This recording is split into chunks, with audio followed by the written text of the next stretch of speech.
Baik, sebelumnya Assalamualaikum warahmatullahi wabarakatuh. Pada kesempatan kali ini, kami akan memaparkan materi mengenai anggaran pendapatan dan belanja desa. Sebelumnya, perkenalkan saya Yunita Kusmaningrum dan rekan saya Amelia Fitriani. Saya Diana Fitriani Putri. Baik, langsung saja kita mulai. Nah, jadi mengenai anggaran pendapatan dan belanja desa, ini tuh ada dasar hukumnya. Yang pertama yaitu mengenai dasar hukum Permendagri, Peraturan Menteri Dalam Negeri Nomor 20 Tahun 2018 mengenai pengelolaan keuangan desa. Dan Permendagri Nomor 47 Tahun 2016 mengenai administrasi pemerintahan desa. Nah, yang pertama yaitu pemerintahan desa. Nah, di mana pemerintahan desa itu merupakan penyelenggaraan urusan pemerintahan dan kepentingan masyarakat setempat dalam sistem pemerintahan negara kesatuan Republik Indonesia. Sedangkan anggaran pendapatan dan belanja desa atau APB desa adalah rencana keuangan tahunan pemerintahan desa. Selanjutnya yaitu mengenai struktur pemerintahan desa. Jadi pemegang kekuasaan pengelolaan keuangan desa tertinggi ada di kepala desa, di mana kepala desa ini mempunyai wewenang atas menetapkan kebijakan APB desa, menetapkan kebijakan mengenai pengelolaan barang yang ada di desa, dan menetapkan PPKD atau pelaksana pengelolaan keuangan desa. Selanjutnya juga menyetujui mengenai DPPA dan DPAL, serta menyetujui mengenai SPP, Surat Perintah Pembayaran. Nah, dalam menjalankan pemerintahannya, kepala desa ini dibantu oleh sekretaris desa, di mana sekretaris desa ini bertugas atau bertanggung jawab untuk memimpin mengenai PPKD. Jadi mengkoordinasikan penyusunan, pelaksanaan, dan pertanggungjawaban APB desa, serta mengkoordinasikan perangkat desa dalam tugas pengelolaan keuangan, serta memverifikasi mengenai DPA, DPPA, DPAL, dan RAK desa, serta bukti penerimaan pengeluaran APB desa. Selanjutnya, sekretaris desa ini akan dibantu oleh KAUR atau kepala urusan. Jadi ada 3 kepala urusan. Yang pertama ada KAUR Tata Usaha dan Umum. Jadi membantu sekretaris dalam urusan pelayanan administrasi ketatausahaan, di mana ini mengenai kayak administrasi surat menyurat, pengadministrasian inventaris maupun aset, serta penyediaan sarana prasarana yang ada di desa. Nah, selanjutnya ada KAUR Keuangan. Kepala urusan keuangan ini berfungsi seperti kebendaharaan, jadi mempertanggungjawabkan mengenai penerimaan pendapatan yang ada di desa tersebut. Selanjutnya yang ketiga adalah kepala urusan perencanaan, di mana nantinya akan membantu sekretaris dalam bidang perencanaan pembangunan desa.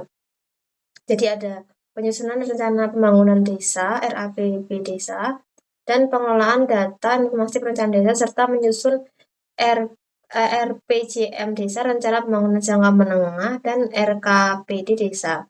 Nah, selanjutnya kepala desa ini dibantu oleh kepala seksi atau KASI, di mana ini merupakan pelaksana teknis yang menjalankan tugas PPKD. Jadi ada 3, yaitu kepala seksi pelayanan, kepala seksi kesejahteraan, dan kepala seksi pemerintahan. Untuk kepala seksi pelayanan, dia ini bertugas dalam membantu kepala desa dalam melakukan tugas operasional di bidang pelayanan masyarakat seperti penyuluhan, peningkatan partisipasi masyarakat, pelestarian nilai budaya, dan lain-lain. Kalau untuk kepala seksi bidang kesejahteraan, ini tuh berfokus pada membantu kepala desa dalam melaksanakan tugas di bidang pembangunan dan pemberdayaan masyarakat. Lalu kalau untuk kepala seksi pemerintahan, ini tuh berfungsi sebagai pelaksana teknis yang membantu kepala desa dalam melaksanakan tugas operasional yang ada di pemerintahan desa tersebut.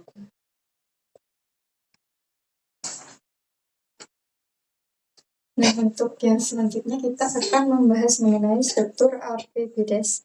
Nah, struktur APBDes ini ada 3. Yang pertama itu pendapatan, lalu yang kedua ada belanja, lalu yang terakhir itu ada pembiayaan. Nah, di pendapatan ini ada Yang pertama itu ada pendapatan asli desa. Nah, pendapatan asli desa ini contohnya seperti hasil usaha. Hasil usaha ini contohnya seperti bagi hasil badan usaha milik desa. Lalu yang kedua itu ada hasil aset, antara lain itu tanah kas desa, tambatan perahu, pasar desa, tempat pemandian umum. Lalu yang ketiga ada swadaya, partisipasi dan gotong royong. Nah, ini biasanya berasal dari sumbangan masyarakat desa tersebut. Lalu yang terakhir itu ada pendapatan asli daerah lainnya. Antara lain itu seperti hasil pungutan desa. Lalu yang pendapatan yang kedua itu berasal dari transfer. Nah, transfer ini merupakan bagian dari hasil pajak daerah dan retribusi daerah, kabupaten atau kota. Lalu pendapatan yang ketiga itu berasal dari bantuan keuangan. Nah, bantuan keuangan ini berasal dari anggaran pendapatan belanja daerah, provinsi, atau kota. Lalu ada juga bantuan keuangan yang bersifat khusus. Nah, yang terakhir itu pendapatan lain-lain. Contohnya itu seperti penerimaan dari hasil kerjasama desa dan penerimaan dari hibah dan sumbangan dari pihak ketiga. Nah, lalu yang kedua, struktur yang kedua itu belanja. Nah, yang pertama itu ada penyelenggaraan pemerintahan desa yang meliputi administrasi kependudukan, pencatatan sipil, statistik, dan kearsipan. Lalu yang kedua ada pelaksanaan pembangunan desa. Nah, ini meliputi pendidikan, kesehatan, pekerjaan umum, dan penataan ruang, serta kawasan pemukiman dan lain-lain. Lalu belanja yang ketiga itu pembinaan kemasyarakatan desa, di mana memuat ketentraman, ketertiban, kebudayaan, dan keagamaan. Lalu belanja yang ketiga itu pemberdayaan masyarakat desa. Nah, ini contohnya seperti koperasi dan usaha mikro. Lalu yang terakhir itu belanja tak terduga. Biasanya itu untuk penanggulangan bencana atau digunakan dalam keadaan darurat dan mendesak. Nah, berdasarkan Permendagri nomor 20 tahun 2018, tepatnya di pasal 15 ayat 1, belanja desa yang dimaksud adalah semua pengeluaran yang merupakan kewajiban desa dalam 1 tahun anggaran, yang tidak akan diperoleh pembayarannya kembali oleh desa. Nah, jadi belanja desa yang dimaksudkan itu seperti belanja pegawai, belanja barang atau jasa, belanja modal, dan belanja tak terduga. Nah, lalu struktur APBDes yang ketiga itu pembiayaan. Pembiayaan ini ada penerimaan pembiayaan yang memuat silpa tahun lalu, pencairan dana cadangan, dan hasil penjualan kekayaan. Lalu untuk pembiayaan pengeluaran pembiayaan, itu ada pembentukan dana cadangan dan penyertaan modal. Nah, selanjutnya itu ada asas pengelolaan keuangan desa. Yang pertama ada transparan. Nah, segala kegiatan dan informasi terkait pengelolaan keuangan desa dapat diketahui dan diawasi oleh pihak lain yang berwenang atau tidak sembunyi-sembunyi. Lalu yang kedua itu ada akuntabel, di mana setiap tindakan atau kinerja pemerintah atau lembaga dapat dipertanggungjawabkan kepada pihak-pihak yang memiliki hak atau berkewenangan untuk meminta keterangan akan pertanggungjawaban tersebut. Nah, lalu yang ketiga itu ada partisipatif, di mana setiap tindakan dilakukan dengan mengikut sertakan keterlibatan masyarakat baik secara langsung maupun tidak langsung melalui lembaga perwakilan yang dapat menyalurkan aspirasinya. Lalu yang terakhir tentunya tertib, di mana anggaran itu harus dilaksanakan secara konsisten dengan pencatatan atas penggunaannya sesuai dengan prinsip akuntansi keuangan di desa.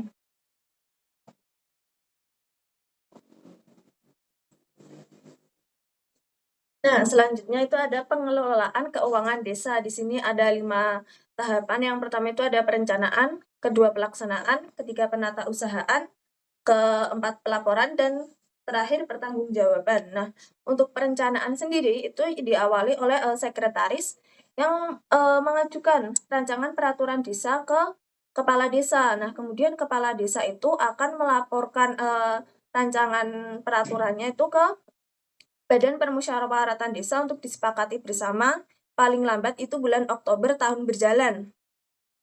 Nah, kemudian rancangan peraturan yang udah disepakati oleh APB, yang sudah disepakati oleh BPD itu akan diajukan ke bupati atau wali kota melalui camat, paling lambat itu 3 hari setelah disepakati. Nah, setelah dibawa ke bupati, itu bupati atau wali kota akan melaksanakan evaluasi paling lama itu 20 hari sejak diterimanya rancangan peraturan desa tentang APBDes tersebut. Nah, apabila ada koreksi, maka koreksi tersebut akan disampaikan dan akan dilakukan penyesuaian oleh kepala desa paling lama itu 7 hari sejak diterimanya hasil evaluasi. Nah, apabila tidak ditindaklanjuti, maka peraturan tersebut akan tetap disahkan. Kemudian bupati atau wali kota akan membatalkan peraturan tersebut melalui keputusan bupati. Nah, setelah kepala desa itu setelah diberhentikan itu kepala desa akan menghentikan pelaksanaan peraturan desa itu paling lambat 7 hari kerja, dan setelah pembatalan kemudian selanjutnya BPD akan mencabut peraturan desa yang dimaksud. Nah, kemudian apabila peraturan itu diterima, maka bupati atau wali kota akan mendelegasikan evaluasi rancangan peraturan desa tentang APBDes kepada camat. Dengan langkah itu yang pertama, camat itu menetapkan hasil evaluasi rancangan APBDes itu maksimal 20 hari. Nah, kemudian apabila tidak memberikan hasil evaluasi dalam batas waktu yang ditetapkan, itu peraturan tersebut akan tetap disahkan, tetapi camat itu akan menyampaikan usulan pembatalan kepada bupati atau wali kota. Nah, apabila ada koreksi dan dilakukan tindak lanjut, maka tindak lanjut itu akan di mana kepala desa akan melakukan penyesuaian paling lama itu 7 hari kerja terhitung sejak diterimanya hasil evaluasi. Nah, kedua ada pelaksanaan, di mana dalam melaksanakan pengelolaan keuangan desa itu segala pengeluaran dan pemasukan itu dilakukan melalui rekening kas desa, dan segala pengeluaran dan pemasukan tersebut harus disertai bukti yang sah dan valid. Kemudian pemerintah desa itu dilarang melakukan pungutan kecuali beberapa pungutan yang telah diatur dalam peraturan sebelumnya. Kemudian bendahara itu mampu menyimpan beberapa jumlah uang untuk keperluan administrasi dan operasional untuk keperluan yang mendesak gitu. Kemudian pengeluaran desa yang melibatkan beban APBDes itu tidak dapat dilakukan sebelum rancangan peraturan desa itu ditetapkan. Tetapi apabila pengeluaran itu berupa untuk belanja pegawai yang bersifat mengikat dan juga untuk operasional, maka pengeluaran itu dapat dikeluarkan walaupun APBDes itu belum ditetapkan. Nah, kemudian ada pelaksanaan kegiatan pengajuan dana. Itu apabila ada kegiatan itu harus disertai dengan RAB atau rancangan anggaran biaya. Nah, sebelum digunakan, RAB tersebut akan diverifikasi oleh sekretaris dan disahkan oleh kepala desa. Nah, kemudian pelaksana kegiatan tersebut bertanggung jawab terhadap tindakan yang menyebabkan pengeluaran atas beban anggaran belanja tersebut. Nah, kemudian ada penata usahaan. Ini di mana setiap bendahara itu wajib untuk mencatat setiap penerimaan maupun pengeluaran serta melakukan tutup buku setiap bulan, kemudian mempertanggungjawabkan uang melalui laporan pertanggungjawaban. Nah, kemudian ada pelaporan, di mana kepala desa akan melaporkan hasil realisasi pelaksanaan APBDes kepada bupati atau wali kota, di mana meliputi laporan pada semester pertama, itu laporan realisasi APBDes semester pertama, kemudian laporan yang kedua itu laporan akhir tahun, di mana berupa laporan realisasi pelaksanaan APBD semester akhir. Nah, kemudian pertanggungjawaban. Ini di mana kepala desa menyampaikan kepada bupati atau wali kota setiap akhir tahun, di mana anggaran laporan yang meliputi laporan pertanggungjawaban realisasi pelaksanaan APBD tahun anggaran berkenan, itu merupakan bagian yang tak terpisahkan dari laporan penyelenggaraan pemerintah daerah. Kemudian laporan tersebut diinformasikan kepada masyarakat secara tertulis dan dengan media informasi yang mudah diakses oleh masyarakat. Kemudian laporan tersebut akan disampaikan kepada bupati atau wali kota melalui camat atau sebutan lainnya. Kemudian ada laporan kekayaan milik desa per 31 Desember tahun anggaran berkenaan. Dan yang terakhir itu ada laporan program pemerintah dan pemerintah daerah yang masuk ke desa. Sekian penjelasan dari kelompok kami. Sekian, terima kasih. Wassalamualaikum warahmatullahi wabarakatuh.